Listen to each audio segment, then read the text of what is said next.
De volta com o Bom Dia RN, agora chegou a hora do nosso quadro Bom Dia Doutor, porque Paulinho, olha, quem convive com crianças sabe, né, que em algum momento ali a recusa para comer certos alimentos acaba aparecendo, né? Mas até que ponto isso é uma fase normal e quando pode ser um sinal de alerta?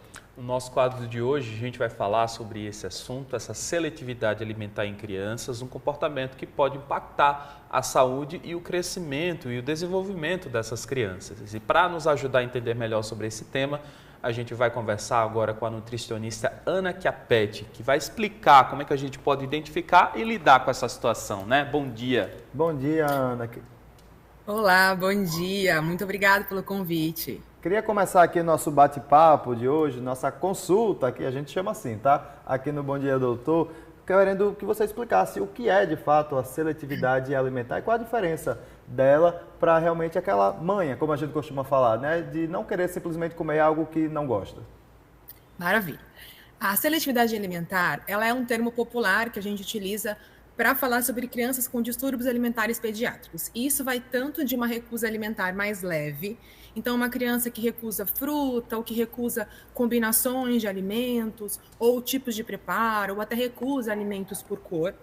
E a gente fala também de crianças com recusas alimentares mais graves, então crianças que se alimentam somente de líquidos, que têm um número de alimentos muito pequeno, como 5 alimentos ali, ou é uma criança que não mastiga, só consome líquidos, e geralmente essas crianças mais graves, elas estão associadas a transtornos do neurodesenvolvimento, tá? Como o autismo, por exemplo, que é muito comum, 80% ali das crianças que estão no espectro têm algum grau de seletividade alimentar. Para a gente falar sobre diferenciar uma criança que realmente é seletiva de uma criança que recusa alimentos pontuais, a gente tem que pensar no quanto isso atrapalha a vida social da criança, da família e as questões nutricionais dela, né? Então, se essa família começa a ter dificuldades de ter vida social com essa criança, sair, viajar, ou essa criança começa a ter questões de crescimento, ou ganho de peso com dificuldade, ou até mesmo obesidade, né? Porque é um erro a gente achar que a criança que não come é muito magrinha, mas ela pode ser uma criança que está acima do peso ali, porque os alimentos que ela consome são alimentos com densidade calórica muito alta, né? Como salgadinhos ali, alimentos pouco nutritivos. Então, a ideia da gente pensar na criança que tem uma seletividade ali, ou uma dificuldade mais simples ali de lidar no dia a dia, é o quanto isso impacta na vida social dela, da família e nas questões de saúde dela também. Nós estamos recebendo várias perguntas aqui dos nossos telespectadores. Eu já vou começar aqui a interagir. Você aí de casa pode mandar a sua dúvida para o número que já está aparecendo aí na tela. A Ingrid está dizendo o seguinte: meu filho de 5 anos, desde pequeno, nunca aceitou comida com textura cremosa. Até hoje, seja alimento salgado ou até mesmo a sobremesa. Ela até comenta aqui algumas situações. Por exemplo, ó, o ovo ele só come mexido, cozido nunca conseguiu, nem na introdução alimentar. E se fizer alguma combinação, como por exemplo, pão com ovo mexido, ele não come, mesmo gostando do pão e também do ovo mexido. É uma queixa bem comum, essa questão de comer um alimento, mas não comer ele de outra forma, ou não comê-lo associado a um alimento, é uma característica bem simples da seletividade alimentar, leve e moderada. Existem estratégias para a gente conseguir recuperar essa textura, que é a gente fazer pequenas progressões, tanto para crianças que é ao contrário do dela, né, que só consome alimentos moles e não consegue mastigar. Então a gente faz progressões pequenas de textura, e no caso dela, que a gente quer fazer uma textura mais mole, a gente vai deixando isso cada vez mais mole. Então tem como a gente fazer isso na rotina de uma maneira gradual para que a criança consiga lidar com esse alimento. E associações de alimentos no mesmo prato pode ajudar também. Então começar colocando no prato ali o pão e o ovo, mesmo que eles não se misturem, depois ele ir se aproximando um pouquinho mais. A gente tem que entender que as coisas não funcionam com a criança com data de corte, né, como funciona para o adulto. A segunda-feira eu faço dieta. Com a criança não funciona assim. A gente precisa pensar que tem que haver uma mudança progressiva na rotina dela, para ela entender que aquela maneira de lidar com a comida está em mudança ali. Doutora, a senhora falou sobre os riscos, né? Quando as crianças começam a ter essa seletividade, né? Quais são os riscos dessa dieta muito seletiva? Maravilha. A gente pode estar falando de dois lados, né? Ou uma criança que está desnutrida, então ela está com dificuldade de crescimento, aquela curvinha lá de quando a gente vai no pediatra, sabe? Que ela tem que estar sempre em ascensão, assim. Então, às vezes, a curva de crescimento ela dá uma horizontalizada, a curva de peso também, o IMC da criança começa a cair. Carências nutricionais, então, nos exames bioquímicos, ali, alguns minerais ou vitaminas baixas, ou a questão da obesidade, que está muito comum a obesidade associada à seletividade alimentar. Você imagina que quando a criança começa a recusar alimentos, é comum que a família coloque alimentos muito palatáveis, alimentos industrializados, que têm uma densidade calórica muito alta. Então, também é comum que essa criança esteja ali acima do peso, com sobrepeso, até obesidade infantil, e também esteja com carências nutricionais ou até mesmo o déficit de crescimento. Temos mais perguntas aqui, e dessa vez é a da Manu. Ela está dizendo o seguinte: eu tenho 2 meninas e uma delas é muito seletiva. Tudo que ela vai comer ou provar antes, ela cheira e nem sempre come por conta do cheiro. O cheiro acaba influenciando mesmo, né? Algumas crianças, elas são hiperresponsivas sensorialmente falando, do cheiro, paladar, até algumas crianças sentem mais sabor do que outras, então é aquela criança que fala, uma pessoa diferente fez essa comida, que não estou acostumada com esse sabor. Então a criança pode ser hiperresponsiva para o olfato e para o paladar. Então, nesse caso, o ideal é que quando a gente for inserir alimentos novos para essa criança, a gente evite alimentos que tenham um cheiro muito pronunciado, né, um cheiro muito forte. Então, eu preferia alimentos que sejam de cores mais amenas e cheiros mais amenos também. Doutora, tem alguma idade que essa seletividade ela aparece com mais frequência? A partir de qual idade, por exemplo?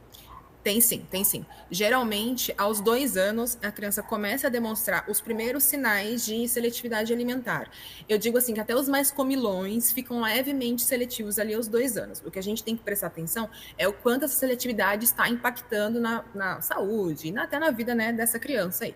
Então, é comum que a criança comia quiabo, parou de comer quiabo, comia, sei lá, jiló e parou de comer jiló. Mas não é comum que uma criança aos 2 anos perca 50%, 70% dos alimentos que ela consumia. Aí é uma questão de alerta. Mas é comum elas ficarem mais chatinhas, elas exigirem as coisas, pedirem para separar, pedirem para tirar do prato, implicar com o verdinho. Isso é completamente esperado e normal. Só que a maneira com que a gente, né, que os pais lidam com essa recusa ali aos 2 anos é o que vai ditar se a gente vai viver uma seletividade curta, que já vai passar, ou se a gente vai começar a lidar com uma seletividade mais grave. E muitos pais nem sabem, né, dessa situação. Ô, doutora, a gente pode criar traumas mesmo daquela alimentação, porque volta e meia a gente comenta assim, eu comia muito isso quando era criança e hoje em dia eu não consigo mais.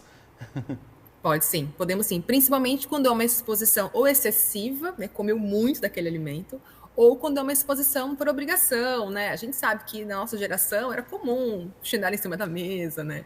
Algumas ameaças durante a alimentação. Eu vejo vários pais que trazem seus filhos seletivos e que contam histórias como essa no consultório para mim.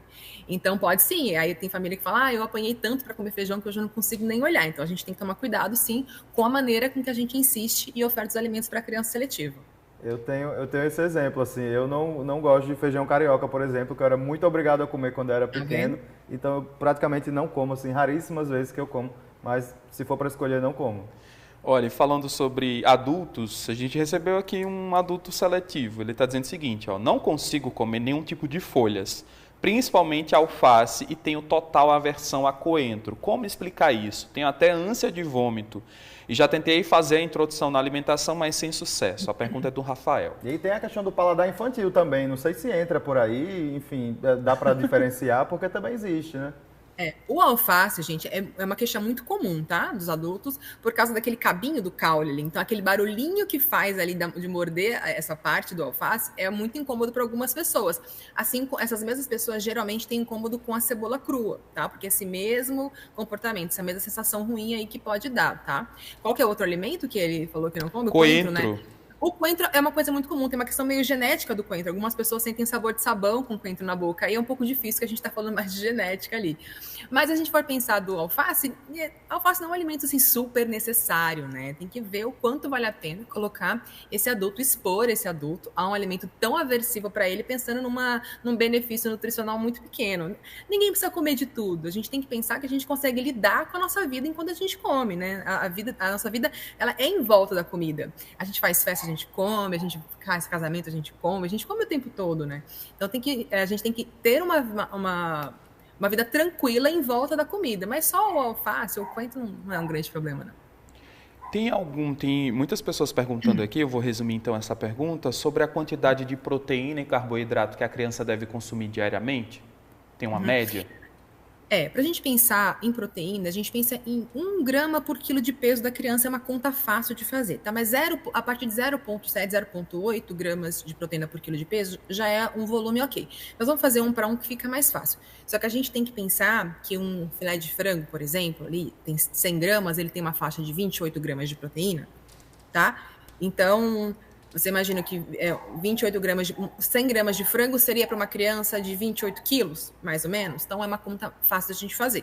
Mas é importante a gente pensar também que vários alimentos têm proteína, não só frango. Então, até um pãozinho francês tem proteína, tá? Então, não pensem que só a carne tem. Eu tenho vários pacientes que não comem proteína animal e a gente consegue bater ali a meta de proteína para essa criança.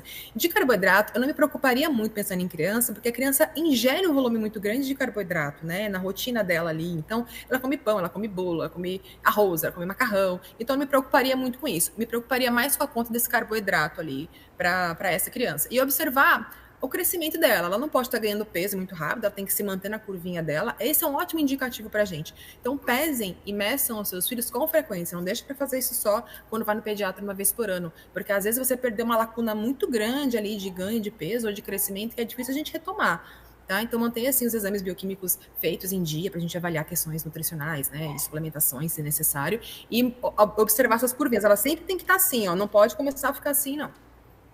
Muitas mães aqui comentando sobre os filhos que têm essa seletividade porque possuem alguns transtornos como autismo, TDAH. Queria que a senhora explicasse melhor para a gente qual a relação, né, dessa questão da alimentação com esses transtornos. Existem várias questões, né, dentro da comorbidade do autismo que sustentam essa seletividade alimentar. Então, a rigidez cognitiva, o que é isso? É aquela criança que tudo precisa ser igual todo o tempo. Então, é muito difícil colocar um alimento novo, porque ela só aceita feito daquele jeito. Eu tenho pacientes, por exemplo, que só comem no mesmo prato, sentado no mesmo lugar da mesa, com o mesmo talher, com o mesmo copo. Então, você imagina como é difícil inserir um alimento novo num contexto como esse. Também é muito comum que questões sensoriais estejam associadas ao transtorno do espectro autista. Então, a criança, como eu falei da sensorial, né, muito responsivo ou pouco responsivo, então qualquer coisa incomoda muito ela, morder um alimento crocante incomoda, ou um alimento muito mole incomoda também. A gente tem questões também de atraso de fala, que podem estar associados com a motricidade orofacial dessa criança, então eu tenho dificuldade de mastigação também. Então, dentro das comorbidades do TEA, tem muita coisa que sustenta essa seletividade. No TDAH também, principalmente a criança é muito agitada, não para muito na mesa, levanta várias vezes, isso dificulta, faz com que a comida fique fria, sem graça, e a criança acaba desistindo daquela refeição. Aí a mãe começa a correr atrás da criança com um prato de comida, e aí o problema todo está feito, né? Eu estou reforçando um comportamento de que se ela não ficar na mesa tudo bem, eu corro atrás dela. Então, mas para ambas essas situações, a gente tem tratamento para isso, né? Tanto dentro de casa, com orientações parentais, que essa família consegue colocar em prática no dia a dia, quanto encaminhamentos para eventuais pacientes para um tratamento multidisciplinar. A gente está falando de uma situação específica, né? Que as crianças que estão no espectro, né? Mas, de uma forma geral, é possível superar tudo isso? É possível superar. Existem casos lindíssimos de superação de crianças que nunca mastigaram, que chegaram tomando somente líquidos ou alimentos na mamadeira e que hoje comem pratos de comida. Comida assim, arroz, feijão, legumes, vegetais, carne, com várias texturas. Então, é possível sim melhorar. É um tratamento longo, é um tratamento cansativo, porque envolve muita coisa, envolve o emocional da família. Imagina que uma família alimenta uma criança assim 4 ou 5 vezes por dia, pelo menos. Imagina você falhar 4 ou 5 vezes por dia enquanto você faz isso. Então, o emocional da família fica sempre muito abalado no tratamento da seletividade alimentar, né? Mas é possível sim. E em alguns casos a gente vai precisar de um tratamento multidisciplinar, como eu disse. Então, dependendo da base dessa recusa, né? Então, tem crianças que não comem porque tem dor ao deglutir. Então, eu preciso mandar para um gastro para me ajudar. Tem crianças que não comem pela rigidez, preciso de uma psicóloga. Crianças que não comem por uma questão sensorial, preciso de uma terapeuta ocupacional.